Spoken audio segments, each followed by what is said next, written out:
Hey everyone, have you ever written something, read it back, and just thought, that doesn't sound quite right? Yeah, we've all been there. Well, today we're going to solve a common grammar puzzle with a little help from two awesome friends. And trust me, by the end of this, you'll be a total grammar champion. So let's meet our heroes for today, Raman and Arman. They're best friends, probably just like you and your friends in class. And they've got a big class project. They need to write a really exciting story.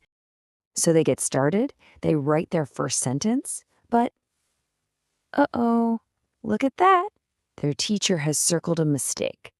The sentence says, "The girl walks straight." Does that sound right to you? It feels a little off, doesn't it? Raman and Arman are totally confused. Let's help them figure this out. All right, team, let's dive in. To fix this sentence, our friends need to learn the number one most important rule of all.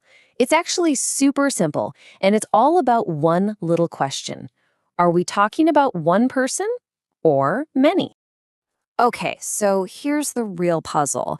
Why is the girl walk wrong, but if we say the girls walk, it suddenly sounds perfect? Well, it's all about the subject of the sentence. See, the girl is just one person, right? We call that singular. But the girls, that's a whole group of them. That's plural. Now, check this out. This chart has the secret. It's kind of like a little grammar magic trick. When we're talking about just one person or thing, like the girl or ramen, the verb, the action word, usually gets an S at the end. She walk S. He write S. The dog barks S. But when there's more than one, like the girls or students, the verb doesn't need that S. They walk. They write. The dogs bark. See? And just like that, the light bulb goes on for Raman and Arman. They totally get it now. The girl is one person, singular, so the verb needs an S. They change walk to walks, and their sentence is perfect. The girl walks straight. Awesome! Their story is back on track. Okay, time for level 2 of their grammar adventure. Now, their story has a whole herd of dogs and even a choir of singers. This brings up a new, tricky question. What do we do when the subject is a whole group of things? So our friends have discovered something new, a collective noun. I know, it sounds a little fancy, but all it means is a word for a group, like a team, a family, or a herd. And here's the secret. Even though a group has lots of people or things in it, we usually treat the group as one single thing. This slide shows it perfectly.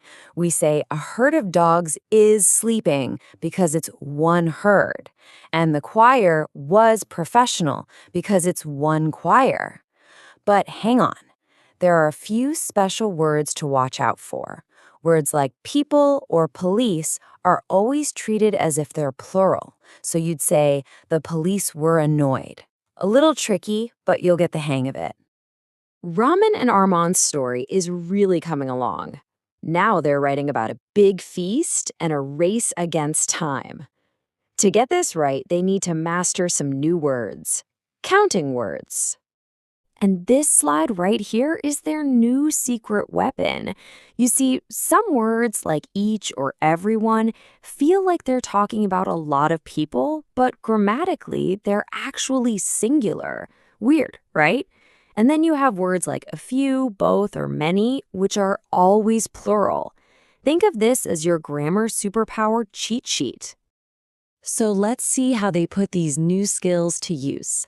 They write, each of these dishes is delicious. Why is? Because each is singular.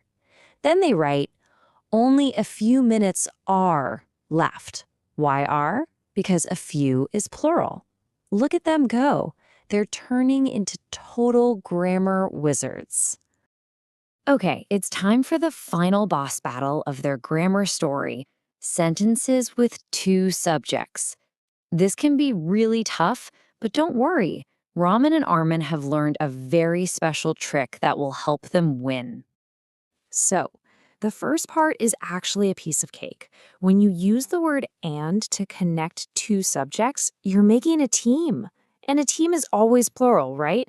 So, Raman and Arman are good friends. It's like 1 plus 1 equals plural. Easy peasy. But what about those super tricky sentences with either or and neither nor? Well, here's an amazing trick called the closer rule. All you have to do is find the two subjects and then just look at the one that's physically closer to the verb in the sentence. The verb only has to agree with that closer subject. Let's try it out with an example. Neither the teacher nor the students are to be seen. Okay, so the subject, students, is right next to the blank space for the verb. Since students is plural, we use are. Neither the teacher nor the students are to be seen. It's like the closer subject is the boss of the verb. So, Raman and Armin have totally aced their story, all thanks to learning these incredible rules.